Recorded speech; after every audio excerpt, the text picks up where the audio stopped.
신장 질환 진단받기 전에 몸에 좋다고 먹었던 것들이 이제 더 이상 나에게 좋지 않고 오히려 나에게 해가 될 수도 있다는 것을 알게 되는 순간 가장 당황하시고 황당해 하시거든요. 예를 들면 견과류, 잡곡 이거 다 포함이잖아요. 신장 질환 진단받기 전에는 다 우리한테 도움이 되는 식품들이었는데 신장질환 진단 받고 나면 이제 주의를 하고 섭취 양도 내가 조금씩 따져보아야 하는 식품군으로 들어오게 되죠. 건강했던 음식이었는데 지금은 건강하지 않은 것으로, 나쁜 음식이라서 그런 게 아니라 내 지금 상태에 부합되지 않기 때문에 그런 거죠. 그래서 안녕하세요. 네, 안녕하세요. 네, 또 여기서 또 오랜만에 또 뵙게 되네요. 네, 잘 계셨죠. 네. 제가 이거 하기 전에 오늘 할 주제가 신장 관련된 건데 그 박사님이 저희 채널에서 그 신장 관련 콩팥에 좋은 음식 이런 거 하셨을 때 반응이 엄청 좋았어요. 다들 너무 궁금하시잖아요, 사실. 네. 신장병 진단받고 뭐 네. 어떻게 먹어야 될지 잘 애매하잖아요. 맞아요. 어떤 걸 먹어야 될까? 뭐 이런 것들을 많이 궁금해 하셔가지고 오늘 좀 그거 관련해서 좀 많이 말씀해 주시면 좋을 것 같습니다.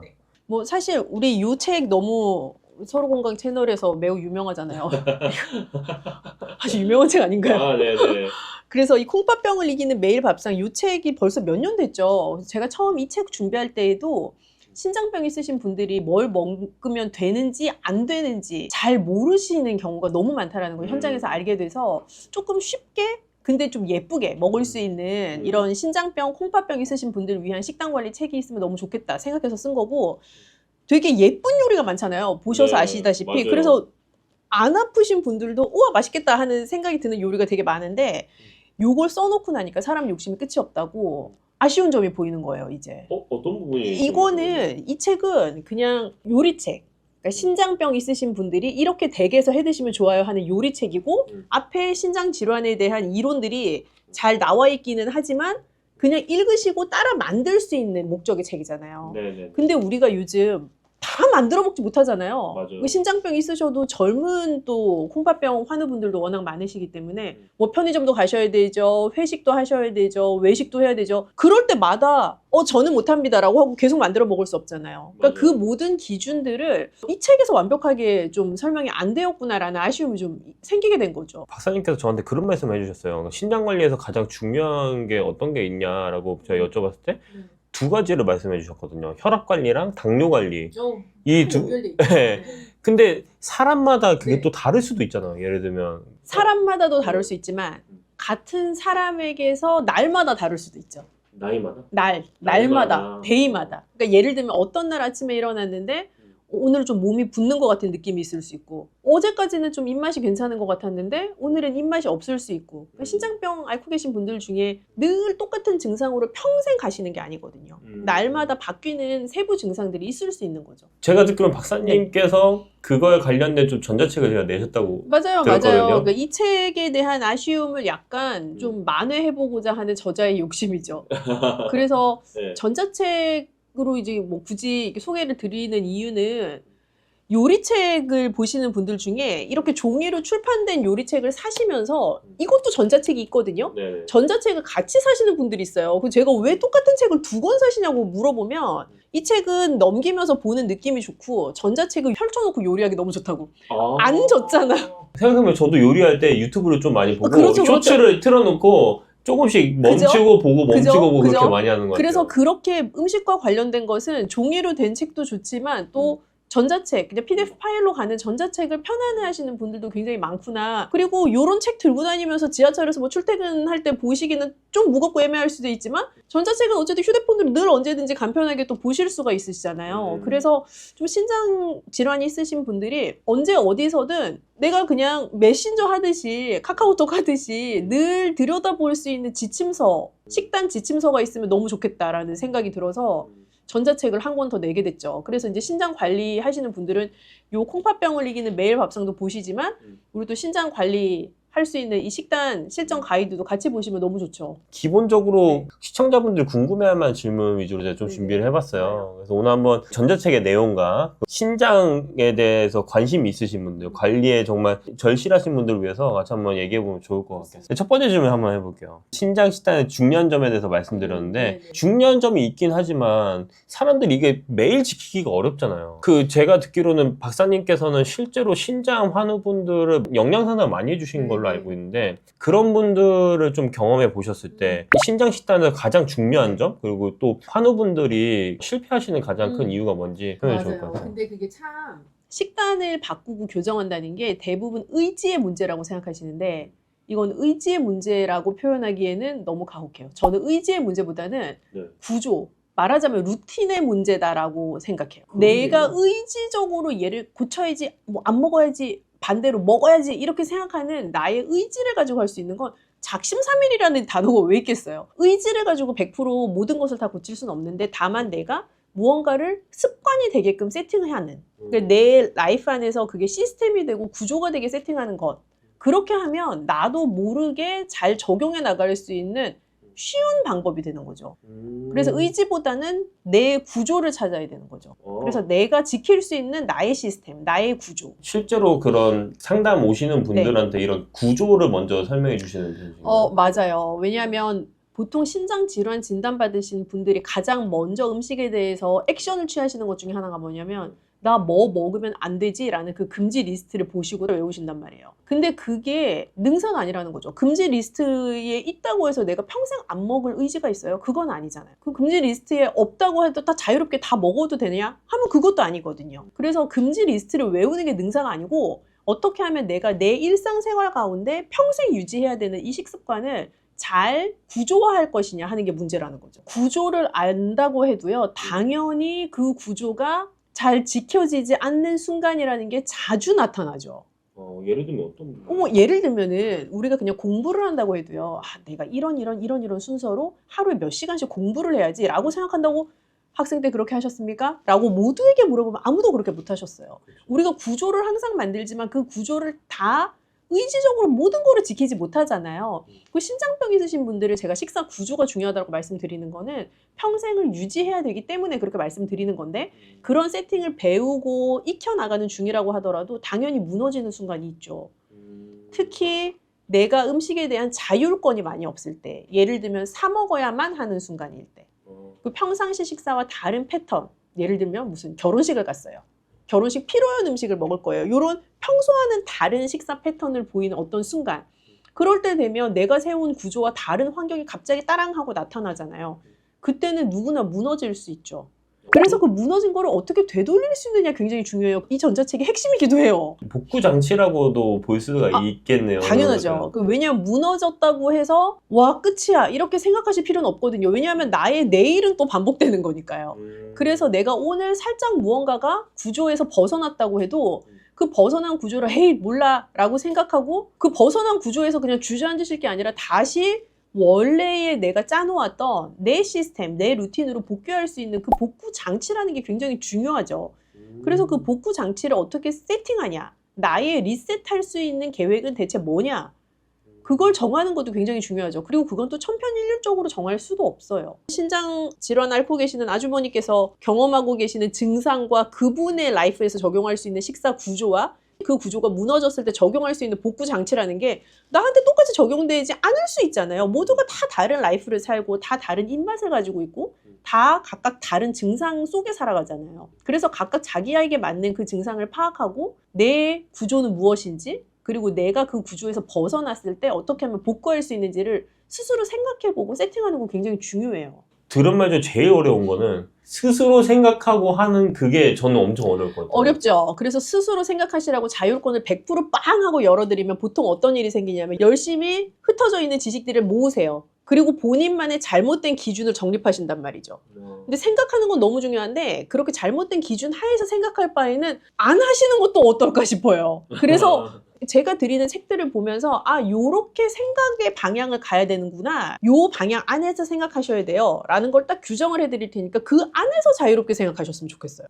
그럼 어떻게 보면 박사님이 만들어주신 이 전자책 같은 경우는 책 같은 경우는 레시피 책이 될 수 있겠지만 맞아요. 전자책은 생각의 그 길라잡이라고도 맞아요. 볼 수 있겠네요. 그래서 제가 식단 실전 가이드라는 명칭을 붙이는 것도 이 레시피 북이 있어도 이걸 내가 어떻게 적용해야 되는지 그 구조를 정하는 것에 있어서 아직 익숙하지 않으신 분이라면 이 식단 실전 가이드 전자책을 통해서 나만의 구조를 스스로 생각해보고 내가 복구할 수 있는 방법도 내 스스로 좀 계획을 세워보는 그런 장치가 될 수 있죠. 그럼 복구 장치에는 어떤 게 있는지 좀 여러 가지를 설명해 주실 수 있을까요? 뭐 예를 들면 제가 아까 각자 다 다른 증상에서 날마다 살아간다라고 말씀드렸는데 나는 뭐 만성 신부전이 있어 라고 한다고 하더라도 어떤 날은 혈압이 문제인 날이 있고 어떤 날은 내가 좀 더 입맛이 없어서 문제인 날이 있고 어떤 날은 내가 괜히 더 부은 것 같기도 하고 내가 스스로 체감하는 증상이 다 다르잖아요. 그걸 저는 이 책 내에서는 오늘의 모드라고 불러요.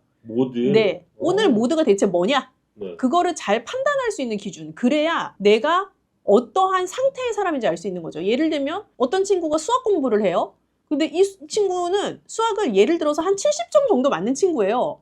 근데 본인이 내가 원래 70점 정도 맞는다라는 이 베이스를 전혀 모른 채 나는 50점만 맞으면 좋겠어. 말이 안 되죠. 그러면 뭐 75점이든 80점이든 내 베이스를 알아야 내가 갈 수 있는 방향을 아는 거잖아요. 그것처럼 나의 오늘 모드라는 걸 내가 스스로 진단할 수 있어야 내가 이 오늘의 모드를 해결하기 위해서 어떤 식사 구조를 따라갈 수 있을까를 정할 수 있는 가장 중요한 방법이죠. 그래서 오늘의 모드라는 것을 판단할 수 있는 기준을 이 책에서 드릴 거고 그 전에 영상에서 인터뷰에서 말씀하실 때는 혈당 조심, 혈압 조심 두 가지니까 모드면 혈당 모드, 혈압 모드 이 두 가지 모드만 있나요? 혈당 모드, 혈압 모드라고 말씀하시면 살짝 애매할 수 있고요. 그 모드가 무엇인지는 제가 나중에 다시 설명을 드릴게요. 예를 들면 모드를 내가 스스로 판단할 수 있는 거는 내가 오늘 부었나? 내가 오늘 입맛이 없나? 이런 것처럼 내가 스스로 느낄 수 있는 특정 증상을 가지고 판단할 수 있는 거예요. 그리고 이 책에서는 체크리스트도 있기 때문에 그냥 아주 쉽게 그 체크리스트를 날마다 아침마다 체크를 하시다 보면 오늘 나는 이 모드구나 라는 것을 알게 돼요. 그래서 그런 판단을 하시는 데 도움이 되는 내용들이 잔뜩 들어있어요. 와, 엄청 궁금한데요. 또 어떤 게 있을지. 그리고 모드를 파악을 했잖아요. 그러고 나면 그 모드를 해결할 수 있는 무언가 방법이 있어야 되잖아요. 네. 그럼 내가 오늘 이 모드에서 벗어나기 위한, 이 모드를 긍정적으로 개선하기 위한 무슨 방법 하나를 정해서 체크할 수 있는 것도 이 책에서 알려드립니다. 예를 들면 뭔가 오늘의 이제 모드를 정할 거다라고 하면 내가 오늘 어떤 모드이기 때문에 무엇을 조심해야 된다라는 그 두 가지 정보를 획득하는 건데 예를 들면 내가 오늘은 몸이 좀 많이 부어. 그럼 저나트륨 모드인 거예요. 저나트륨이 나에게 오늘은 가장 중요하게 내가 따라야 할 식사 지침인 거죠. 붓기는 어떻게 보면 나트륨이랑 연관이 그럴 수 되어 있죠. 있으니까. 그리고 때로는 어떤 경우는 내가 칼륨을 주의해야 되는 모드인 날도 나타날 수 있고요. 어떤 경우는 내가 인을 더 조심해야 되는 날도 있을 수 있어요. 뭐 약간 복습 개념에서 말씀드리면 우리 당뇨 식단 관리에서 이 신장병 식단 관리로 넘어오면서 특이하게 더 주의를 기울여야 되는 영양소가 몇 개 있잖아요. 칼륨, 인, 단백질, 그리고 나트륨은 다 공통이고요. 그것들이 내가 어떠한 상황에서 무슨 영양소에 좀 더 주의를 기울이면 좋겠는지를 알려준다라고 생각하시면 돼요. 칼륨 주의 모드 같은 경우는 몸에서 나타나는 반응이 있나요? 반응이 있다라기보다는 내가 전기에 먹었던 것을 가지고 내가 더 과량의 칼륨을 먹지 않도록 하는 장치로 해당이 되기도 하고요. 또 이전에 내가 좋아했던 음식들에 나도 모르게 숨어있는 칼륨이나 인이 많았다고 한다면 그걸 스스로는 인지하지 못하시는 분들이 많거든요. 그럼 그걸 이제 날마다 체크를 해가면서 내가 이런 거에 대한 주의가 필요하구나 라는 걸 인지하시고 그 계획을 세워나가는 거죠. 전자책이나 이런 것들 100% 활용할 수 있는 방법은 내가 전날에 뭐 먹었는지를 계속 기록하는 습관이 될 수도 있겠네요. 그럴 수도 있고요. 또 식사를 기록한다라는 건 너무너무 도움이 되는 습관이고 제가 항상 추천드리는 습관인데 참 매일같이 꼼꼼하게 하기는 힘들어요. 그래서 식사 기록하시는 걸 기본적으로 예를 들면 일주일 중에 평일 하루, 주말 하루 정도는 기록을 하시면 너무 좋고요. 다른 날들은 이 책에 있는 체크리스트를 따라가시면서 오늘은 내가 무엇에 좀 더 주의를 기울여야 되는 날이구나 라는 거를 스스로 인지하시고 계시는 것만도 너무 도움이 되죠. 그럼 박사님이 준비해 주신 그 체크리스트 같은 경우는 뭐 자기 전에 한 번씩 이렇게 체크리스트를 한번 해봐도 괜찮을까요? 저는 사실 일어나서를 더 추천드리고 싶긴 한데 아침에. 아침 시간이 만약에 너무 타이트하고 바쁘다 하시는 분들이라면 뭐 점심 식사 직전이든지 뭐 오후 간식 타임이든지 그렇게 너무 잠자기 직전보다는 일상생활을 하는 중에 체크를 하시는 게 더 도움이 될 것 같아요. 저나트륨 모드다. 그럼 저나트륨을 어떻게 실천할 거냐 이게 문제인 건데 저나트륨을 실천할 수 있는 방법은 굉장히 다양하잖아요. 그런데 그 다양한 거를 다 지키라고 말씀을 드리면 사실 너무 현실성이 없고 그 중에 딱 하나 지킬 수 있는 걸 내가 정하는 거죠. 근데 제가 정해드리는 게 아니라 이 책을 읽으시는 독자가 자기의 생활 패턴에 맞추어서 내가 지킬 수 있는 거 하나를 스스로 정해보시는 거죠. 이 책에서 또 쉬운 체크리스트들로 잘 정할 수 있는 방법도 알려드려요. 디테일함이 있군요. 아, 그럼요. 왜냐하면 제가 상담을 한두 건 해봤겠습니까? 설명을 해드리면 너무 잘 알아들으시고 너무 관심 있게 귀 기울여 들으시지만 일상생활에서의 적용은 또 다른 문제이기 때문에 일상생활에서 잘 적용할 수 있는 방법이 이 식단 실전 가이드 안에 잔뜩 들어있는 거죠. 배달시키는 경우가 진짜 많이 있어요. 완전 많죠. 완전 네. 많죠. 같은 음식을 먹더라도 네. 여기서는 나트륨 폭탄이 된다거나 막 그런 경우도 있잖아요. 너무 많죠. 배달 음식 같은 걸로도 건강에 맞는 이렇게 주문할 수 있는 그런 방법이 또 있으면 좋을 것 같아요. 예리하신데요. 네. 그래서 이 책의 뒤에 보면 부록으로 제가 배달 음식이나 외식을 갔을 때 주의를 기울여야 되는 음식을 내가 굳이 먹고 싶다면 어떠한 주문 멘트를 같이 사장님께 말씀드리면 되는지도 써놨어요. 아, 그래요? 네. 그래서 그거를 그대로 말씀하시기만 해도 네. 스스로 고민하고 있던 이 신장 식단 관리에 대한 외식, 배달 이런 부분에 대해서는 어느 만큼 해소하실 수 있도록 주문 멘트까지 들어가 있습니다. 아, 그런 게 있나요? 예를 들면 뭐 예를 하면, 들면 뭐 절임류는 빼달라든지 아. 저는 그냥 국물은 반만 달라든지 이런 간단한 멘트를 통해서도 내가 실제로 섭취할 수 있는 눈앞에 보이는 음식을 아예 제거를 할 수가 있기 때문에 실질적으로 굉장히 큰 도움이 되죠. 절임류를 빼달라. 제 주변에서 운동 되게 좋아하는 사람들이 네네. 서브웨이를 진짜 좋아하거든요. 네네. 절임류는 빼주세요. 이런 얘기 되게 많이 하거든요. 또 그렇게 말씀하시는 분들이 분명히 있으실 거라고 생각하고 식사하러 오시는 분들을 보면 혈압약을 드시는 분들 같으면 저희 피클이 그렇게 짜지 않음에도 불구하고 또 피클은 빼고 드시는 분도 있고 그래요. 그래서 그런 것들을 다 의지적으로 표현하시는 손님들이 매우 많아지셨기 때문에 나도 그 대열에 끼면 되죠. 나도 배달 음식 시키거나 외식 어디 나가거나 했을 때 나한테 안 맞는 것 같은 거는 조금 빼달라고 말씀드릴 수 있는 거죠.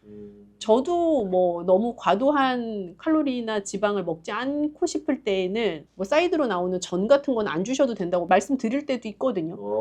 그런 것들을 잘 활용하시면 사장님도 음식이 안 남으니까 너무 좋고 그렇죠. 환경도 지키고 네. 내 건강도 지키는 거죠. 아, 그런 멘트들이 쫙 붙어 있습니다. 책에. 아, 정말 재밌는 것 같아요. 너무 실질적이지 않아요? 네, 엄청 실질적이네요. 신장 관련된 노하우들이 모여있는 전자책이 출시가 됐습니다. 이 영상 하단에 더보기란 누르시면은 그 박사님의 예스 그레이스 신장 관리 식단 가이드가 있으니까 눌러봐 주시면 좋을 것 같습니다. 네, 그래서 책을 또 부담 없는 가격으로 저희가 준비를 하기도 해서 네. 한번 소장하시면 그냥 평생 PDF 파일로 가지고 계시는 거잖아요. 그래서 네. 저도 이 책 내고 나면 또 의견들을 받아들여서 다음번에 적용할 수 있는 삶에서 더 잘 적용할 수 있는 방법들을 계속 시리즈로 내보낼 생각이어서 그 신장에 좀 고민이 많으신 분들은 뭐 신장에 이게 좋다더라, 저게 좋다더라 이렇게 하면서 뭐 건강식품이라고 하나요? 그런 거를 매일 먹는 분들이 계세요. 제가 제일 하면 안 된다고 말씀드리는 것 중에 하나죠. 그런 것들이. 아, 그래요? 그렇죠.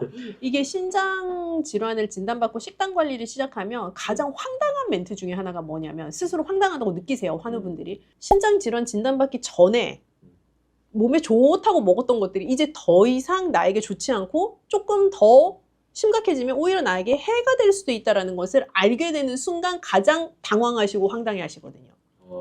예를 들면 견과류, 잡곡을 다 포함이잖아요. 아, 그렇죠. 그렇죠. 우리가 신장 질환 진단받기 전에는 다 우리한테 도움이 되는 식품들이었는데 신장 질환 진단 받고 나면 이제 주의를 하고 섭취량도 내가 조금씩 따져보아야 하는 식품군으로 들어오게 되죠.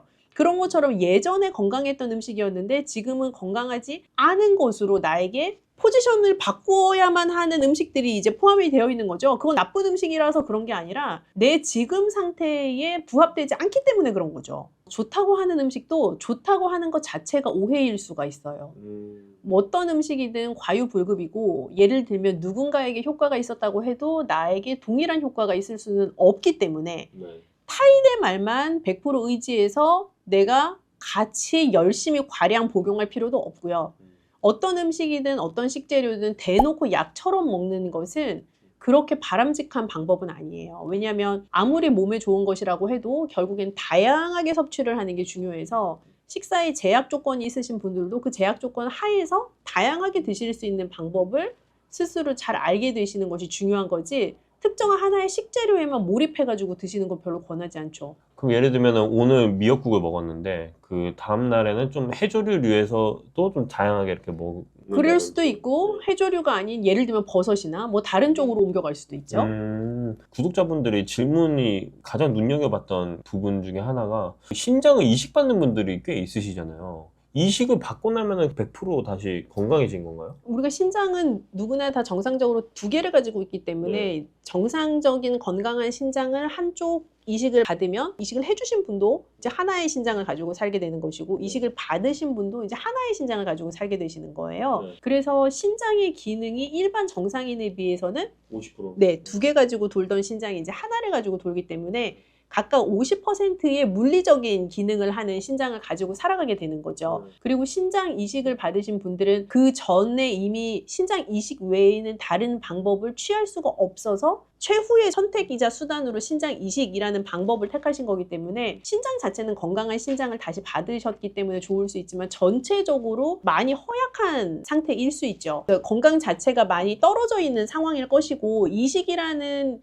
이 방법론 또한 전체적인 몸의 면역에 아주 크게 영향을 미치는 방법이기 때문에 내 신장 기능이 정상화되어 가기 위한 최후의 방법을 선택을 했지만 이식을 받은 순간 정상인처럼 따랑하는 생활을 하실 수 있는 건 아니죠. 이런 신장 식단 가이드를 지키면서 이렇게 점점 유지를 하는 식으로 하시는 네, 정상적인 신장을 이제 받으셨기 때문에 서서히 건강인이 하는 식단 관리로 이행해 나가는 게 바람직하지만 이 이식 받은 신장이 정상적으로 다 작동을 하고 아무런 문제가 없을 그 시점까지는 면역 식단 더하기 신장 관리 식단을 지속적으로 잘 팔로우를 하시는 것이 굉장히 중요하죠. 맞아. 그럼 마지막 질문입니다. 아까 말씀드렸던 그 가이드도 주시고 했잖아요. 그러니까 어떤 분은 실패하시고 어떤 분은 성공하시는 분도 있을 텐데 성공과 실패의 정의를 제가 한번 내려볼게요. 식단 관리에 있어서의 성공은 내가 정한 이 내 식단 관리의 기준, 시스템, 내 루틴 이걸 얼마나 오래 잘 유지했느냐가 사실은 성공이고요. 맞죠. 실패라는 것은 이거를 오래 유지하지 못하고 그냥 짧게 유지를 했을 경우 우리가 뭐 소위 실패라고 부를 수 있죠. 근데 사실 성공과 실패의 개념보다 왜냐면 성공과 실패는 약간 OX의 개념이잖아요. 네네. 그거보다는 저는 얼마나 길게 유지할 수 있냐 아니면 이거를 길게 유지하지 못하신다면 그 이유가 무엇이냐 그걸 생각해 보는 게 더 중요하다고 생각을 해요.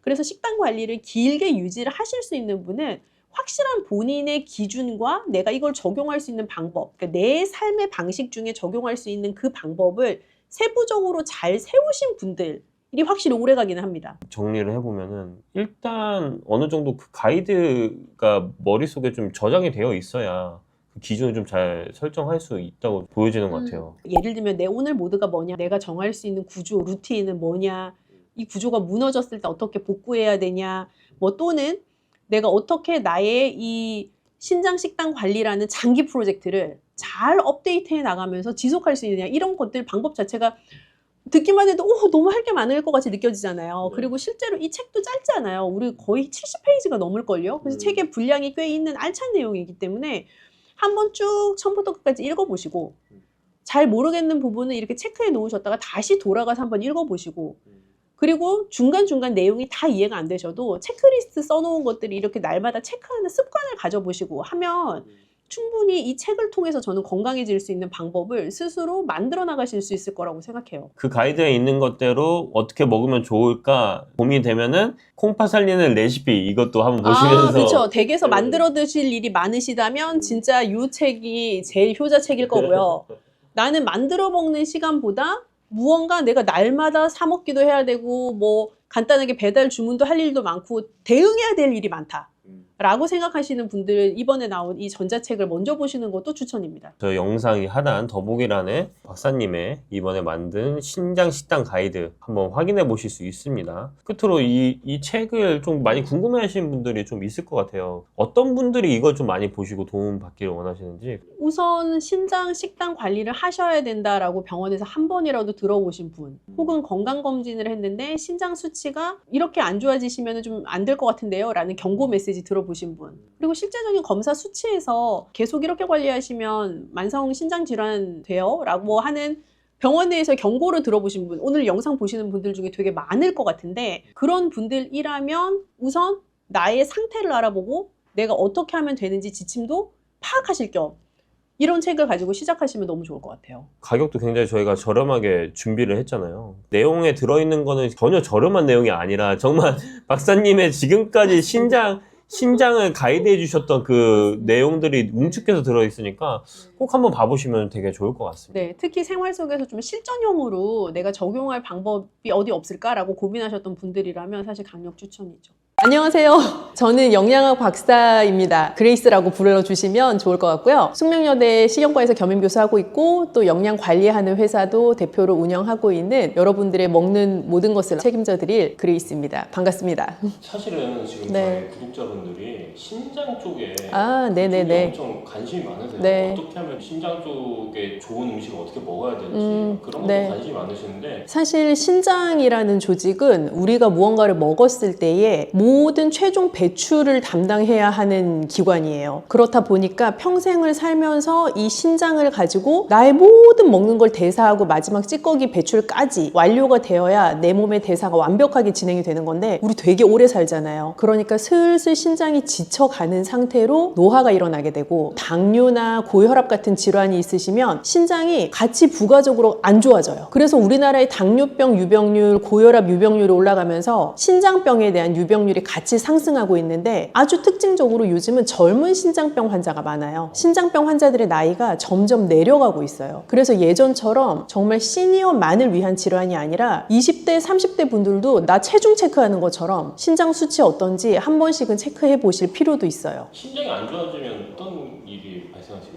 신장이 안 좋아지면 일단 찌꺼기를 배출하고 여과하는 작용 자체가 현저하게 낮아지는 건데요. 사실 신장이 단독으로 노는 기관이 아니라 이름도 보시면 신장 되게 비슷하잖아요. 그래서 심장의 역할과 작용, 신장의 역할과 작용이 서로 연결되어 있기도 해요. 그래서 우리가 고혈압 심각해지면 심혈관 질환 올 수 있다라는 얘기하잖아요. 그러면 자연스럽게 신장 질환이 합병증으로 올 수도 있는 거예요. 또 당뇨병도 내가 생기게 되면 당뇨병성 신증이라고 해서 당뇨 환자에게 신장 질환이 동시에 나타나는 합병증으로 진행이 될 수도 있어요. 신장이 좀 건강해지려면 종합적으로 건강관리를 잘해야 합니다. 맞아요. 그래서 만성 질환이라고 부를 수 있는 대표적인 2대 질환인 고혈압, 당뇨 이 두 개만 잘 관리를 하시면 신장 질환이 합병증으로 나타나는 것은 최소한 막을 수 있고 또 신장 질환이 위험한 이유는 건강하게 돌릴 수 있는 방법이 없어요. 신장 질환은 한 번 시작되면 그냥 안 좋아지는 쪽으로 계속 가는 거예요. 예를 들어서 내가 고혈압 위험군이다, 당뇨 위험군이다 경고를 들으면 운동도 하고 식사 조절도 하고 하면서 다시 정상 수치로 돌이킬 수 있는데 신장은 특징적으로 그렇게 안 돼요. 속도를 줄일 수 있을 뿐이지 그냥 안 좋은 방향으로 계속 가는 거예요. 그렇기 때문에 더 안 좋아지기 전에 내 스스로 관리하는 게 굉장히 중요한 질환인 거죠. 그럼 내 스스로 관리할 수 있는 방법 중에 어떤 종류가 있는지 설명해 줄 수 있을까요?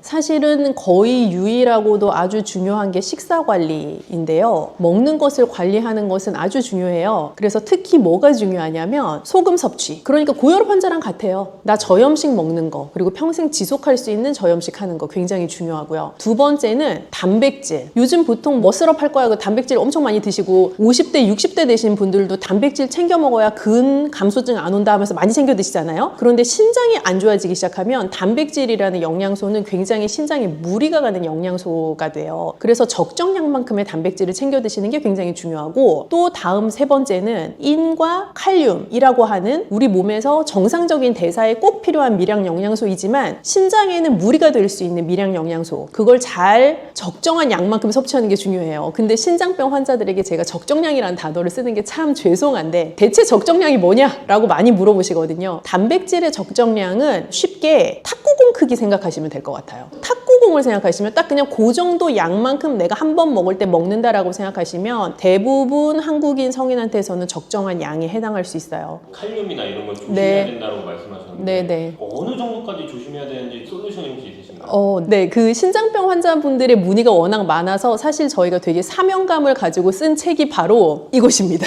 이게 뭔가요? 콩팥병을 이기는 매일 밥상이라는 책인데 사실 콩팥이라는 게 우리 신장을 부르는 순우리말 이름이거든요. 그래서 콩팥병을 이기는 매일 밥상 보시면 사실은 이 콩팥병이라는 게 제가 이긴다라는 표현을 썼지만 엄밀히는 장기적으로 관리를 하면서 나랑 평생 같이 가는 상태예요. 저는 심지어 질환이라고도 딱히 부르고 싶진 않아요. 콩팥병의 상태를 잘 관리하면서 갈 수 있는 방법을 이 책에서 여러 가지 조언을 드리고 있는데요. 콩팥병을 진단을 받으시게 되면 저는 꼭 기억하셔야 될 가장 중요한 게 여태까지 내가 알고 있었던 내 몸에 좋다고 생각했던 것이 나에게 이제 더 이상 좋지 않을 수도 있다라는 생각을 하셔야 돼요. 왜냐하면 단백질 여태까지 되게 중요하다고 생각하셨죠? 견과류 맨날 좋다고 몸에 챙겨 드셨죠? 흰밥보다 잡곡밥 더 좋다고 생각하고 챙겨 드셨죠? 빵도 뭐 심지어 흰빵보다 잡곡이 들어간 빵이 좋다고 생각하고 드셨을 텐데 등등 이러한 것들이 콩팥병 환자에게는 반대로 적용하셔야 돼요. 단백질도 소량씩 잘 나누어서 적정량 드셔야 되고 견과류 인칼륨이 많아서 그렇게 안 챙겨 드셔도 되고요. 잡곡밥도 칼륨이 많아요. 그래서 흰밥이 낫고요. 빵을 선택하실 때도 잡곡빵보다 오히려 흰빵이 나을 수 있어요. 그리고 채소류도요. 너무 많이 먹으시면 애매해요. 애매하다 함은 우리 나물 몸에 좋다고 막 열심히 많이 드시잖아요. 신장병 환자는 나물 많이 드시면 칼륨 함량이 너무 높아서 오히려 신장에 무리가 갈 수 있어요. 그렇게 내가 여태까지 알던 건강한 식생활에 대한 상식을 한번 뒤집어야 되는 이벤트가 바로 신장병을 진단받는 그 순간입니다.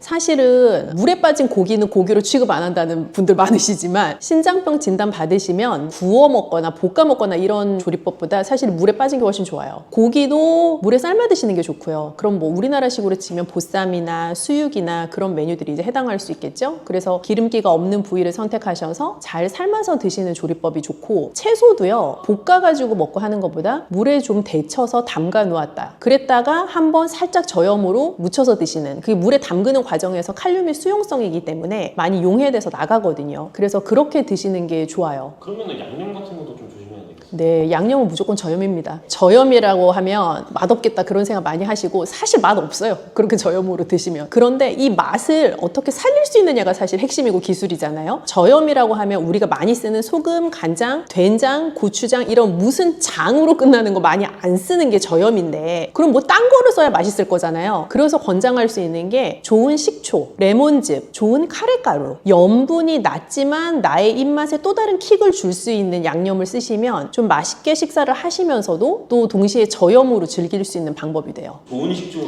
어떤 게 좋은 식초 제가 이렇게 말씀드리면 좀 배신감이 느껴지실 수 있지만 모든 좋은 식재료는 사실 가격과 비례하거든요. 비쌀수록 좋다는 예, 식초는 사실 비쌀수록 좋은데 비쌀수록 좋다라는 것도 잘 생각을 해보셔야 되는 것이 무조건 비쌀수록 좋은 게 아니라 뒤에 성분을 보았을 때 추가적으로 당이 포함되어 있거나 무언가 이거를 인공적으로 발효를 했거나 하는 거 말고 자연 발효로 끝까지 나한테 전달될 때까지 추가적인 당의 애돈 없이 나온 식초가 좋은 식초죠. 그럼 발사믹 같은 게 좋은 예시가 될 수 있나요? 발사믹도 종류가 굉장히 많아서 모든 발사믹이 방금 제가 말씀드린 기준에 해당하는 것은 아니고요. 그래서 자연 발효된 식초를 찾아보겠다라고 생각하시면 좋을 것 같아요. 그럼 마늘은 어떤가요? 마늘은 좋은데 마늘이 또 제가 좋다고 말씀드리면 막 하루에 한 줌씩 드실까 봐 이게 또 감이 너무 좋다고 말씀 못 드리는데 모든 건 적정량이라고 말씀드렸잖아요. 우리가 곰이 사람 되려고 마늘 먹는 거 아니기 때문에 적정량을 드시는 게 일단 중요해요. 한 번 드실 때 한 2쪽, 3쪽 정도는 괜찮을 것 같아요. 그리고 생마늘 드시면 속이 아리는 분들이 있어요. 마늘의 성분 중에 속을 좀 자극할 수 있는 성분이 있기 때문인데 신장병 앓으시는 분들 중에서는 식사하는 재미가 없다라고 말씀하시는 분들이 많으시거든요. 그만큼 가려야 되는 식재료가 많기 때문인데 마늘도 좋다고 해서 생마늘 막 이렇게 드시면 그렇지 않아도 약간 식욕과 밥맛이 떨어진 상태에서 더 속이 불편하실 수가 있어요. 그래서 약간의 올리브유 같은 데 잘 구워서 드시는 것도 방법일 것 같아요. 콩팥을 좀 잘 관리하고 싶으면 네. 절대 피해야 되는 음식도 있을 것 같아요. 절대 피해야 되는 것은 우선 너무 가공이 많이 된 거. 이거는 사실 콩팥병 환자뿐만 아니라 모든 현대인이 일단 절대 피하면 좋은 것 중에 하나인데요. 왜냐하면 가공이 많이 됐다는 것은 그냥 내가 상상해 볼 때 공장에서 많은 프로세스가 진행된 거를 피하겠다라고 생각하시면 돼요. 만약에 당근을 먹겠다? 그럼 밭에서 농부 아저씨가 기르고 그거를 캐서 유통하는 업자가 마트까지 갖다 놓으면 내가 먹는 거잖아요. 얘는 공장에 안 들어간단 말이에요. 그런데 무슨 햄 이러면 뭘 잡아서 갈아서 모든 과정이 공장에서 다 진행이 되고 중간에 중간중간 이 햄을 좀 더 빨갛게 보이게 하기 위한 혹은 더 맛있게 보이게 하기 위한 더 반짝거리게 하기 위한 각종 첨가물들이 들어가잖아요. 그래서 그런 공장에서 벌어지는 단계가 최소화된 것이 사람한테 좋은데 그것이 특히 신장병 환자한테는 더 그래요. 그래서 가공식품이나 초가공식품은 우선 피해 주시면 좋을 것 같아요. 고칼륨 식품은 슬프지만 녹색 잎채소는 고칼륨 식품입니다. 그래서 나물을 만들어 먹을 수 있는 모든 채소는 우선 고칼륨이라고 생각을 해주시면 좋을 것 같아요. 그래서 고칼륨 채소이지만 사실 내 몸에 필요하고 먹어야 되잖아요. 그렇기 때문에 저희가 권장드리는 방법은 채소를 사서 찬물에 1시간 정도 이렇게 담궈 놓고 그러면 이 칼륨이 수용성으로 용해되고 또 다시 한번 나물 조리하듯이 데쳐요. 그러면 끓는 물에서 다시 한번 칼륨이 용해가 돼요. 그 상태에서 저염 양념으로 살짝 묻혀 드시는 것은 고칼륨인 채소를 중칼륨이나 저칼륨으로 바꿀 수 있는 방법이 돼요. 음료는 색깔 짙은 음료는 피한다고 생각하시면 돼요. 예를 들어서 콜라, 이런 색깔이 진하잖아요. 그런 음료들은 인 함량이 높아요. 음료도 공장에서 나오는 제품이잖아요. 공장에서 나오는 제품들은 대부분 인이라는 영양소가 여러 첨가물에 많이 들어가 있기도 하기 때문에 인 함량이 높아요. 그래서 가공식품이 인 함량이 높은 것처럼 공장에서 나오는 다양한 종류의 음료들도 인 함량이 높은 경우가 많은데 특히 색깔이 짙은 탄산음료일수록 그럴 수 있다라고 생각하셔도 거의 무방할 것 같아요. 제로는 대체당을 썼다 뿐이지 똑같습니다. 그래서 제로 음료도 신장병 환자한테는 좋지 않습니다.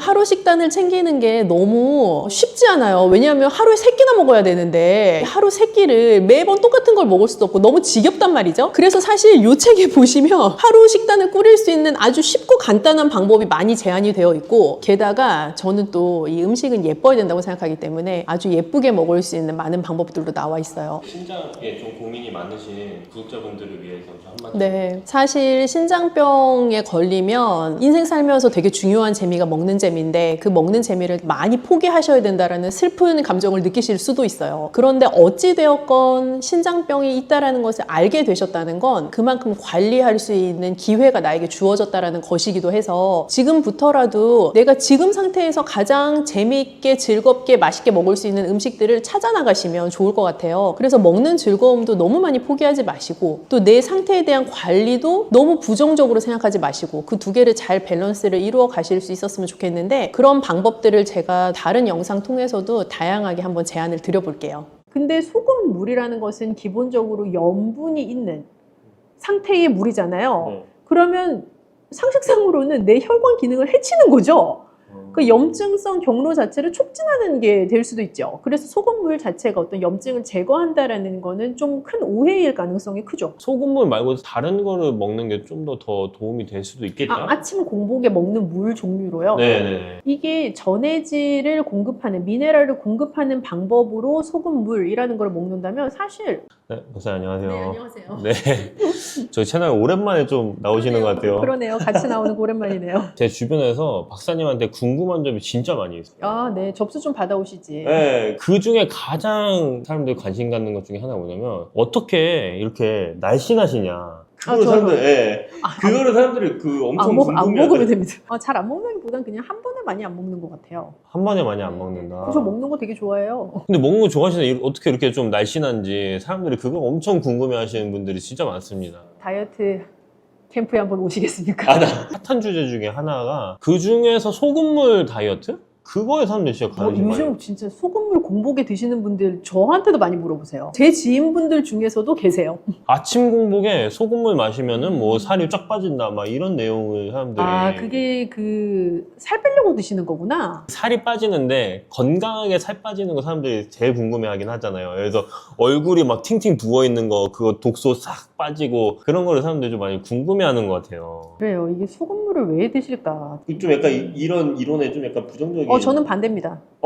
반대세요? 네, 저는 확실하게 반대입니다. 그럼 어떤 부분이 좀 반대이신지에 대해서 오늘 좀 깊게 같이 얘기해 보면 해보시죠. 좋을 것 같아요. 네. 싸우는 거 아니겠지? 아니 저는 싸우는 거 아닐까요? 네. 제가 듣기로는 소금을 어떻게 특히 아침 공복에 소금물을 잘 마시면 뭐 염증 정화된다. 뭐 제거가 활발해진다. 근데 귀에 쏙쏙 들어오네요. 염증 제거 정화 막 이러니까. 네, 그러니까 몸속에 장기가 리셋이 된다. 뭐 약간 그런 얘기가 많이 있거든요. 뭐 사실 소금물을 어떤 농도로 드시는지는 뭐 잘 모르겠지만 사실 이게 소금물은 소금 더하기 물 아닙니까? 네. 그래서 소금물을 먹으면 소금을 먹게 되기도 하지만 물을 먹게 되기도 하겠죠. 네. 그러니까 밤새 내가 수분을 안 먹고 있다가 이제 소금물을 먹으니까 수분 보충 자체의 효과는 분명히 있죠. 우리 예전부터도 아침에 일어나 따뜻한 물 한 잔은 좋다고 하잖아요. 네. 아주 옅은 농도의 소금물이라고 하면 이 수분 자체의 효과는 분명히 있습니다. 그래서 아침에 물 마시면 우리가 혈액 양도 정상화되고 갈증도 또 해소될 수 있고요. 그리고 좋죠. 뭐 기립성 저혈압이 있거나 하는 분들에게서는 공복에 일어나서 물 한 2잔 정도를 좀 빠르게 속도감 있게 마시면 혈압이 싹 올라가는 효과가 있기 때문에 아침에 머리가 맑아졌다라고 보고를 하는 그런 경우도 사실은 연구 결과가 있거든요. 아, 물 마시는 것 자체가. 네네네, 그럼요. 네. 그래서 이제 수분 보충 자체 효과는 분명히 있습니다. 소금물이라고 해도요.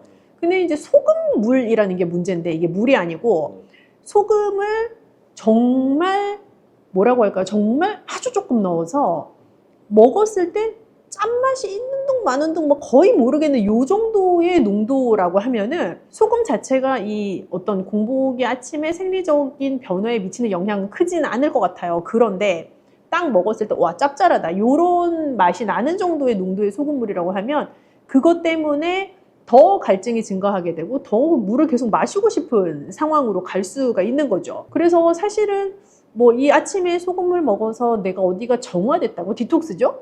이렇게 말씀하시는 분들 같은 경우는 체감상 그렇게 느끼시는 거죠. 사실 소금물 자체가 어떤 내 몸의 장기의 기능을 뭐 더 정상으로 만들어준다거나 더 원활하게 만들어준다거나 하는 임상 근거는 없다고 봐야 되죠. 아, 그래요? 왜 그게 사람들한테 좀 유명해졌을까요? 그런 뭐 말들이? 누군가 또 효과 보신 분들이 계시겠죠? 네. 그래도 염증을 제거한다라는 말도요. 사실은 염증 제거 자체는 우리 면역 기능이랑 연결되어 있는 거죠. 네. 그리고 내 혈관 대사들 다 연결이 되어 있는 겁니다. 근데 소금물이라는 것은 기본적으로 염분이 있는 상태의 물이잖아요. 네. 그러면 상식상으로는 내 혈관 기능을 해치는 거죠.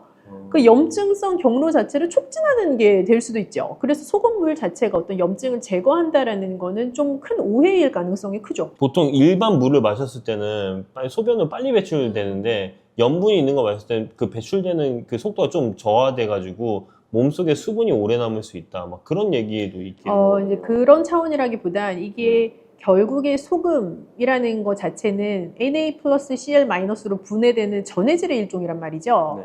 그러면 이 전해질을 물과 함께 타서 먹는 것의 대표적인 게 이온 음료 아닙니까? 네. 언제 이온 음료 드시죠? 운동하고 땀 많이 났을 흘렸을 때. 왜 이온 음료 드시죠? 빨리 흡수되라고. 아, 그런가요? 수분이 빨리 흡수되라고 이온 음료 먹는 거잖아요. 네네. 물론 땀을 통해서 전해질도 같이 없어졌기 때문에 내 몸의 전해질 균형을 채우기 위해서 이온 음료를 먹는 것도 있지만 일반 생수, 일반 물 마시는 것보다 이온 음료 더 빨리 흡수되기 때문에 마시는 거라고 한다면 네. 소금물도 결국 소금물이 짜서 다시 물을 먹고 뭐 이런 류의 순환 때문이 아니고서는 얘도 흡수가 느리다고 할 수는 없겠죠. 아. 그렇지 않을까요? 소금물을 이제 마셨을 때 뭐 한 꼬집에서 뭐 세 꼬집 정도로 마시면 뭐 좋다 하는데 나트륨 양으로 봤을 때는 하루 먹었을 때 그 나트륨 건고치를 넘어가는지 그런 것도 좀 궁금하긴 하거든요. 이제 한 꼬집 이거를 어떻게 그람수로 표현할 것인가를 저에게 물어보시는 느낌인데 네네. 한 꼬집이라는 거는 사람의 손의 용량과 소금의 알갱이 크기에 따라 다르겠으나 보통 우리가 요리에서 한 꼬집이라고 하는 이 핀치라는 단어인데요. 한 핀치는 티스푼으로 따졌을 때 한 6분의 1 티스푼 정도에 해당한다고 보통 평균적으로 생각합니다. 네. 그럼 6분의 1 티스푼이면 소금으로 쳤을 때 한 0.3g 정도 되는 소금으로 볼 수가 있거든요.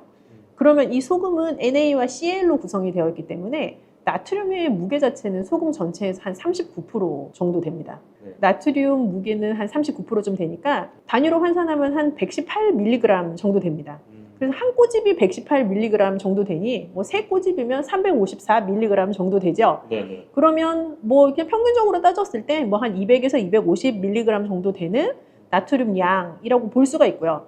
우리가 WHO에서 나트륨 양 하루에 뭐 어느 정도 먹으면은 대략 그래도 뭐 안전하겠습니다. 뭐 이렇게 얘기하는 수치들이 있지 않습니까? 네. 근데 한국인은 보통 2,300mg 데일리로 먹는 것까지 뭐 보통 이제 제시를 하거든요. 그러면 이 정도 양 우리가 한 250 정도라고 하면 2,300 대비 한 10% 정도 되겠네요. 그렇죠? 네네. 그래서 아침 소금물 자체는 뭐 1에서 3꼬집 이라고 하면 많은 건 아니겠다 싶을 수는 있지만 네. 우리가 또 나트륨의 민족이지 않습니까? 맞아요. 그래서 나트륨을 또 많이 먹기 때문에 한 200mg, 250mg 추가되면은 뭐 하루에 먹는 나트륨 총량은 또 상당히 늘어나게 될 수도 있죠. 소금물 자체에서는 나트륨이 높진 않은데 근데 우리가 하루에 찌개를 먹거나 막 그랬을 때로 비교했을 때는 총량이 추가가 되는 거니까 초과할 가능성이 훨씬 높아진다. 그럼요. 그리고 우리는 어차피 초과해서 먹습니다. 그렇기 때문에 굳이 또 초과를 해서 먹을 필요가 없다.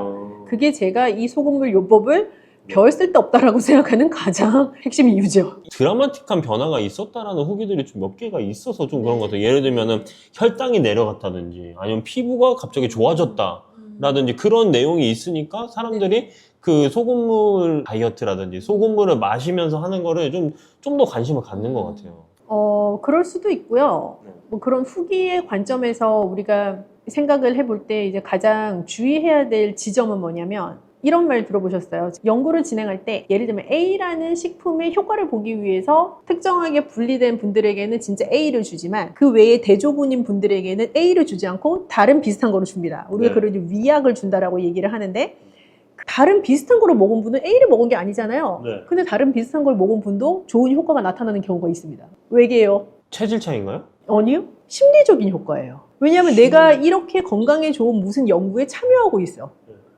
에서부터 오는 심리적인 차이인데 때로는 심리적인 차이 플러스 본인이 이게 내 새로운 루틴에 들어왔네? 그럼 본인은 물론 A를 먹는다고 생각하고 연구에 참여를 하시기 때문에 심리적으로 A의 효과가 나타나는 것일 수도 있지만 한편으로는 내가 이렇게 몸에 좋은 무언가를 하기 위해 연구를 시작했으니 나도 모르게 다른 루틴에도 더 좋은 것들을 이제 하기 시작합니다. 다른 루틴이라면 예를 들면 내가 아침에 달달한 라떼 커피를 마시는 습성이 있었는데 연구에 참여하고 나서부터 그걸 안 먹는 거죠.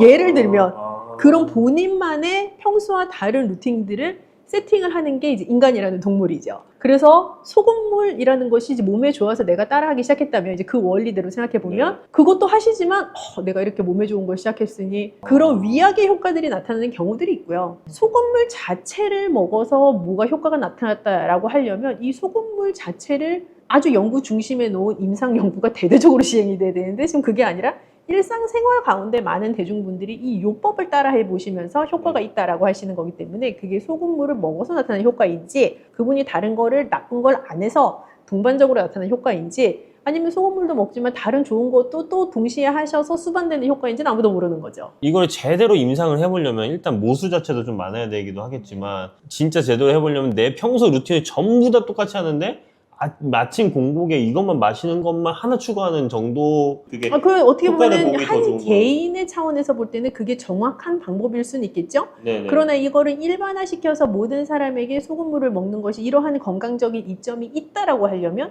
통계적으로 그게 증명이 돼야 되는 거죠. 누구에게는 늘 효과가 있고 누구에게는 늘 효과가 없는 것이 음식이잖아요. 네네. 그래서 어떤 분들은 예를 들면 저탄고지 효과를 본 분도 있지만 어떤 분은 저탄고지 해서 나 너무 힘들었다 하시는 분도 계시잖아요. 그렇죠. 모든 것에 대해서 각자의 몸 상태의 반응은 다르니까요. 그러면 아직까지는 이게 효과가 있을 수도 있고 없을 수도 있는 거고 아직 제대로 된 임상이 된 거는 지금 결과는 없다. 그리고 뭔가 이것을 했을 때 별 영향이 없는, 즉 해악이 없는 분들도 많이 계시겠지만 했을 때 오히려 더 안 좋은 분들도 많아요. 고혈압이야. 아침마다 소금물 드세요. 어떻게 되시겠어요? 만성 신부전이야. 아침마다 소금물 드세요. 되겠습니까? 안 되죠. 그렇죠. 이렇게 얘기하면 되잖아요. 만성질환이 하나도 없는 사람들이 하나도 없고 평소에 저염식 하시고 막 땀 뻘뻘 흘리는 운동하시고 이런 분들은 미비 하나 제가 그래도 하신다고 하면 말리진 않겠습니다. 도움이 된다라기보다는 미비 하나 뭐 해악은 없겠다 정도로 저는 해석하겠습니다. 해악은 없다 정도. 제가 소금물에 대해서 약간 이런 이론을 내신 분은 제가 처음 본 것 같아가지고. 다 찬성하십니까? 혹시 저만 혼자 반대하나요? 아니. 제가 이렇게 이 별로 효과가 없다고 말씀드려도 꾸준히 하시는 분이 계실 거라 생각하는데 그 중에 본인이 원래 혈압이 좀 높다 하시는 분들은 기존보다 3일 연속 내 혈압이 높다 하면 중단하셔야 돼요. 매일 아침 체중을 또 측정을 해보시잖아요. 네. 어느 날 갑자기 1, 2kg 그냥 갑자기 늘었어. 아무 이유 없는데. 그런 분들도 그만하셔야 돼요. 네, 왜냐하면 체액 저류거든요. 체액이 빨리빨리 흘러나가지 않는 상황으로 체중이 늘어난 것일 수 있기 때문에 일종의 수분을 잡고 있는, 아까 말씀하셨던 거랑 비슷한 개념이죠. 수분을 잡고 있어서 그냥 수분이 몸에 늘어서 체중이 늘어나는 거라 붓는 거랑 비슷해요. 실제로 붓는 증상 나타나시는 분들이 있을 것 같은데요. 양말 자국이 계속 안 없어진다거나 이런 거 있잖아요. 침대 자국 이거 그렇죠, 베개 그렇죠. 자국이 안 그런 거 이제 없어진다거나. 그런 분들은 이제 그만하셔야 되죠. 거품 소변을 본다거나 뭐 이런 증상적으로 나타나는 것들 있잖아요. 네네네. 그럼 그만해야죠. 그런 증상이 나타날 수 있다고 제가 말씀을 드리고 있잖아요, 지금. 이제 함부로 따라하면 안 되는구나. 소금을 이렇게 평상시에 많이 먹는데 왜 또 먹습니까? 우리 소금을 많이 먹는데 평소에도 우리 그 맨날- 음식에서 아니 한식에서 그만 먹자고 우리가 맨날 얘기를 하는 건데 말이죠. 네. 그리고 또 우리나라 분들이 확실한 거를 좋아하시기 때문에 이게 굉장히 묘합니다. 간단한데 확실한 거 좋아하시거든요. 간단. 이게 간단하잖아요. 예. 네. 근데 이제 이 소금물의 용량을 너무 확실하게 드시는 거죠. 마셨을 때 짠지 안 짠지 약간 애매모호한 선으로 용량을 설정하셔야 되는데 와 짜다 이런 수준으로 드시는 분은 계실걸요 분명히. 분명히 있을 것 이건 같아요. 소금물이야. 그런 느낌이 오면 안 돼요 제 생각에는. 우리는 그 예전에 어른들이 이렇게 목 붓고 하면 소금물 가글하라고 말씀들을 많이 하셨잖아요. 네. 그 농도도요 굉장히 미약한 소금물이어야 합니다. 근데 우리는 목에 탁 넣었을 때 와 짜다 이런 느낌이 나는 약간 그런 느낌. 그런 느낌 소금 딱 이런 느낌으로 각을 하잖아요. 네. 그런 농도가 아니거든요. 원래 각을 하는 농도가. 굉장히 짠 듯 만 듯 막 이런 걸로 해야 돼요. 근데 이 마시는 것도 저는 그러실 거라는 거죠. 뭐 하나 둘 세 꼬집이요? 제가 볼 때는 스푼으로 안 넣으시면 다행입니다. 어떤 소금을 쓰느냐에 따라서도 달라질 수 있다. 뭐 이런 얘기가 있는 경우도 있어요. 그래서 뭐 핑크 솔트라든지 아니면 천일염이라든지 뭐 정제염, 죽염 이런 것들에는 미네랄이 좀 더 많다. 뭐 좀 그런 애들 더 좋다. 뭐 이런 얘기가 있는데 또 어떻게 봐야 되나요? 뭐 소금의 종류가 다양하고 사실 이제 요리를 해보면 어떤 소금을 쓰느냐에 따라 전반적으로 좋은 소금을 쓰면 좀 더 양질의 결과물이 나오는 경우들이 있죠. 근데 이 소금 물의 관점에서 생각을 할 때에는 어떤 소금을 쓴다고 한들 저는 오히려 이게 불순물을 잘 제거했고 깨끗한 환경에서 만들어진 소금이냐 이게 더 중요하지. 이게 핑크솔트냐 뭐 정말 뭐 몇 번을 굽고 갈아낸 뭐 그런 소금이냐 뭐 이거 사실 그렇게 크게 중요하지 않을 것 같아요. 여전히 용량, 농도의 관점으로 돌아가면 진짜 조금 넣는 거잖아요. 그러니까 그 미네랄의 차이 자체가 건강상의 유의미함을 가져올 수 있는 정도의 차이가 아니라고 보여져요. 좋은 소금을 조금 넣은 소금으로 아침마다 드시면서 아침, 점심, 저녁에는 내내 무슨 소금을 썼는지도 모르는 각종 짠 것을 먹는 게 더 이상하지 않습니까? 소금물 말고 다른 거를 먹는 게 좀 더 도움이 될 수도 있겠다. 아침 공복에 먹는 물 종류로요. 네네. 이게 전해질을 공급하는 미네랄을 공급하는 방법으로 소금물이라는 걸 먹는다면 사실 오이물, 레몬물 이런 게 더 좋죠. 그런 것들이 훨씬 더 좋은 미네랄을 공급할 수 있고 내 몸의 신선함을 깨울 수 있는 방법인 거죠. 오인물이 그렇게 효능이 있나요? 그런 것들이? 효능이 있다라기보다는 걔네도 그냥 물에 담궈져 있던 애들이니까 뭐 사실 효능이 있으면 얼마나 있겠습니까? 많은 아침 공복에 따뜻한 물 한 잔을 먹는 거는 분명히 좋은 습관이죠. 근데 그냥 일반 맹물을 먹으라고 하니 다들 먹기 힘들어 하시잖아요. 네네네. 그러니까 소금물을 먹든 물을 선택을 하시는 걸 거란 네네네. 말이죠. 그러니 그게 레몬물이든 오이물이든 나한테 맞는 자연 재료를 우려낸 물은 내가 좀 더 편하게 물을 마실 수 있게 해주고, 그러니까 수분 섭취의 효과를 극대화하기 위해서 하는 행위인 것이지 그냥 맹물 드셔도 됩니다. 붓기 빠지는 데 특히 도움이 될 수 있는 그런 유형도 붓기요? 네. 제가 또 말씀드리지만 밤에 야식 먹고 아침에 일어나서 붓기를 뺄 생각을 하지 마시고 밤에 야식을 안 드시는 게 답입니다. 그 저한테 많이 물어보시는 것 중에 하나가 제가 뭘 먹으면 살이 빠질까요? 이렇게 물어보신 분들이 계세요. 제가 늘 이렇게 대답하죠. 뭘 먹어서 살이 빠지는 건 없습니다. 뭘 안 먹어야 살이 빠지죠. 그렇잖아요. 명쾌하네요. 뭐 우선 스스로 생각할 때 건강상의 문제가 없으셔야지 시작을 하실 수가 있어요. 예를 들면 만성 질환이 있는 단계, 즉 염분 섭취에 주의를 하셔야 되는 분들은 절대로 하시면 안 되고요. 아침에 내가 매우 건강이고 한번 시도해보고 싶다, 나의 건강을 찾을 수 있는 또 새로운 루틴으로 만들어보고 싶다라고 하신다면 영상 내내 제가 강조드린 것처럼 입에 넣었을 때 짠 듯 만 듯 뭐 아닌 듯 소금 물인 듯 아닌 듯 요 정도의 농도로 따뜻하게 해서 천천히 느린 속도로 그렇게 섭취하시는 것 시작해 보시면은 뭐 그렇게 시작해 보실 수 있을 것 같고요. 만약에 하다가 붓는 듯한 느낌이 들거나 내가 조금이라도 다른 양상이 보인다면 아닐 거야, 괜찮을 거야 생각하지 마시고 멈추시는 것 굉장히 중요한 포인트입니다. 어떤 사람이 효과를 봤다고 해서 그 효과가 모두에게 공통적으로 나타나진 않으니까요. 내가 내 몸을 잘 관찰하면서 적용해 보시면 좋을 것 같아요. 신장 질환이 오기 전에는 나트륨 배출을 칼륨이 돕는다 하여 칼륨을 많이 먹어라 얼마나 그랬겠어요? 네. 막상 신장 질환이 오고 나면 칼륨을 배출하는 데 굉장히 무리가 가기 때문에 네, 안녕하세요. 영양학 박사 그레이스입니다. 아, 네, 반갑습니다. 미역이 사람들이 진짜 자주 많이 먹잖아요. 네, 그렇죠. 우리나라에서 특히 많이 먹죠. 이런 해조류 중에서는 미역을 제일 많이 먹는 것 같은데 그럼 미역의 효능을 좀 알려줄 수 있을까요? 엄마가 우리 낳고 뭐 드셨게요, 다. 미역국 드셨죠? 그렇죠. 우리나라는 되게 전통적으로 미역국이라는 음식을 가지고 산후조리를 할 만큼 사실 미역을 엄청 신봉하는 나라예요. 그래서 미역을 먹는 것이 건강에도 좋고 우리가 출산하고 나면 모든 게 다 빠져나간다라는 얘기도 할 만큼 아주 몸에 무리가 가는 것인데 그 모든 것을 미역이 보충해 줄 수 있다라고 선조들이 생각할 만큼 미역이 아주 영양 덩어리이죠. 대표적으로 그러면은 그 피를 좀 이렇게 맑게 해준다? 그러니까 그런 류인가요? 네, 그렇게도 생각들을 하시지만 미역이라고 했을 때 굉장히 중요한 3대 미역에 들어가 있는 영양소를 기억을 해주시면 좋을 것 같아요. 네. 우선 미역은 식이섬유가 엄청 풍부하고요. 음, 칼륨 함량이 높고요. 요오드가 많이 들었어요. 물론 다른 것들도 있지만 이렇게 세 가지의 영양소를 기억해 주시면 좋을 것 같아요. 그래서 산후조리와 상관이 없으시더라도 칼륨 함량이 높다 보니까 내 몸에 있는 나트륨을 배출시켜주는 효과가 있어서 혈압 관리에도 좋고요. 그래서 피를 깨끗하게 해준다라는 얘기가 있을 수도 있고요. 또 식이섬유 함량이 높아서 체중 조절이나 뭐 포만감을 주는 데에도 굉장히 도움이 되죠. 그래서 다이어트 하시는 분들도 미역을 충분히 활용을 하시면 칼로리는 엄청 낮거든요, 미역이. 그래서 체중 조절에 도움이 되는 재료죠. 그래서 요오드도 많이 들었으니까 우리가 내 갑상선에서부터 분비되어야 되는 모든 호르몬들의 건강을 잘 관리하는 데도 미역이 도움이 되죠.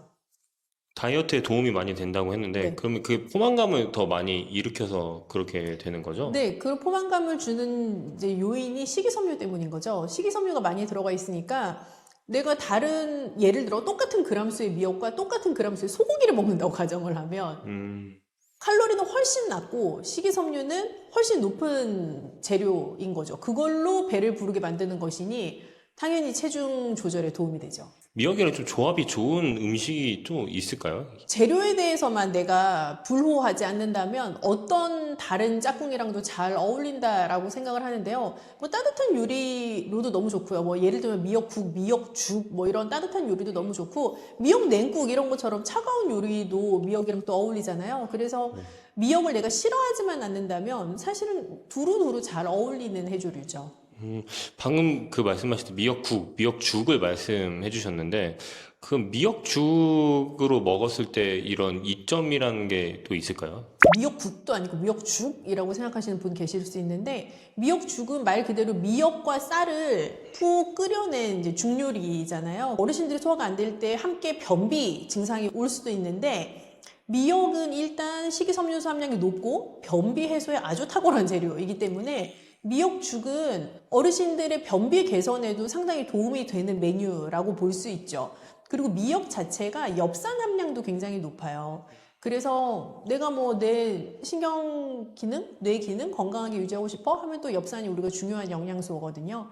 그래서 그렇게 미역죽으로 끓여 드시면 소화 흡수율은 올리면서 식이섬유도 부드럽게 더 많이 섭취할 수 있고 엽산도 섭취할 수 있고 포만감도 줄 수 있고 좋은 메뉴죠.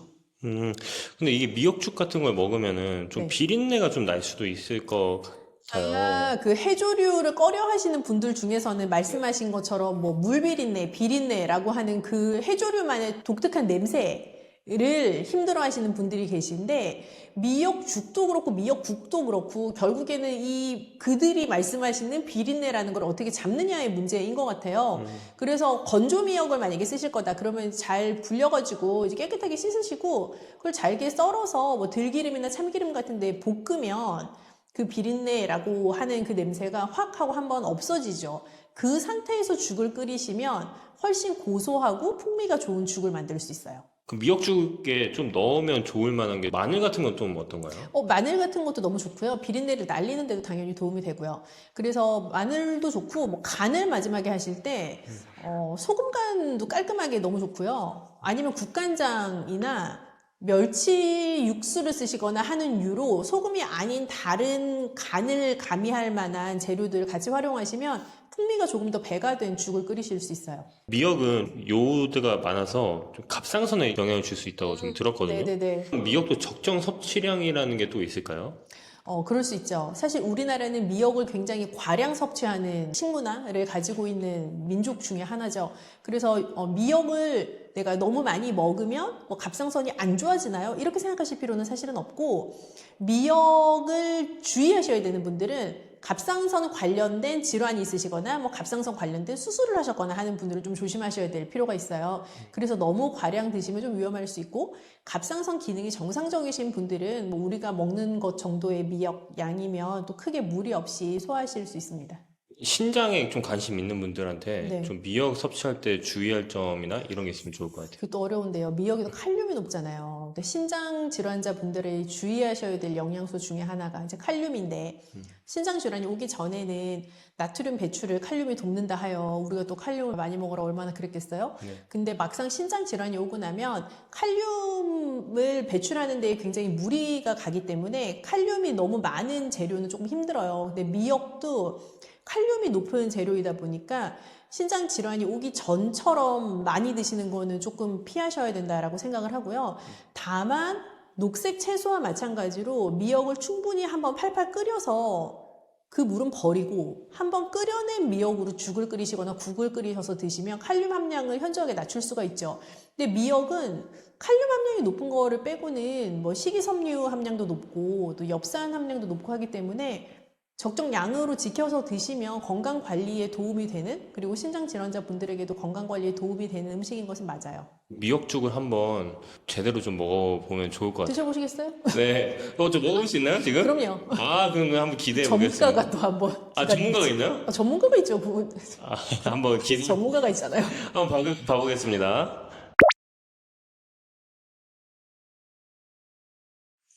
네. 오늘은 미역죽을 알려주신다고 네네네. 들었습니다. 그렇습니다. 미역죽 한번 어떻게 하는지 알려주실 수 있을까요? 네. 미역죽은 엄청 간단합니다.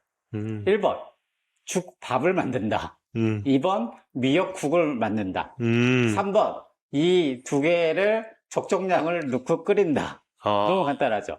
미역국은 이제 제가 다 만들어서 이렇게 1인 분량처럼 이렇게 해놨거든요.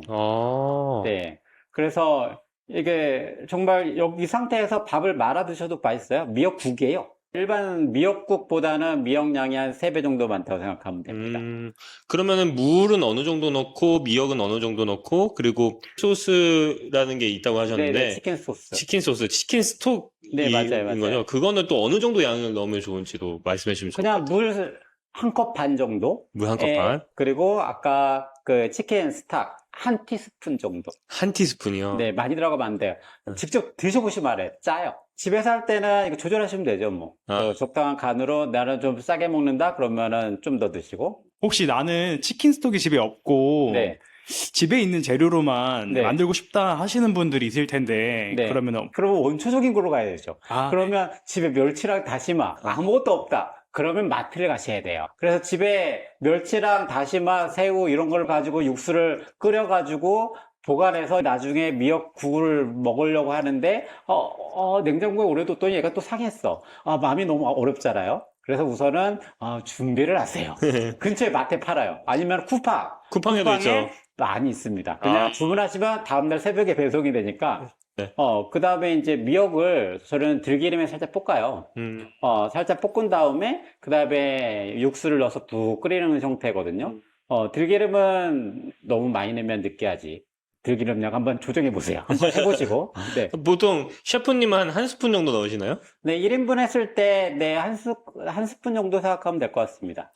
네. 네, 한 3, 40분 정도 푹 끓여줘야 돼요. 안 그러면 이게 약간 미역의 풋내가 있기도 하고, 저는 이제 개인적으로 미역국이 푹 익힌 그런 부드러운 걸 좋아하거든요. 그래서 한 3, 40분 정도 약간 약불에서 계속 끓여줬죠. 네. 그래서 얘는 이제 요거만 준비되면은 끝이에요. 그래서 냄비에다가 붓고 밥을 이 죽밥 같은 형태로 만들었다고 하면 한 공기 반 정도 분량 같아요. 죽밥으로 하면. 왜냐면 물이 많이 들어가요. 다 물이에요. 그러니까 그 생각보다 많은 양은 아니고 이게 한 공기 반이라고 하더라도 실제로 제가 밥을 먹는다 그러면 반 공기도 안 되는 분량, 한 3분의 1 공기 분량으로 밥을 드신다고 생각하면 되는 거니까요. 네. 다이어트에 좋습니다. 그래서 지금 2스푼 정도 넣으신 거죠?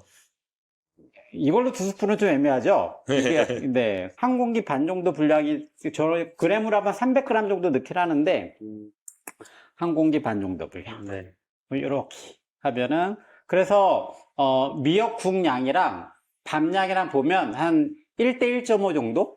1대 1.5? 예, 미역국이 좀 많아야 되겠죠? 음. 그리고 이제 그거보다 적은 양의 밥죽을 넣고 끓이시면 돼요. 아, 네. 그리고 이렇게 끓이시면 됩니다. 네. 감사합니다.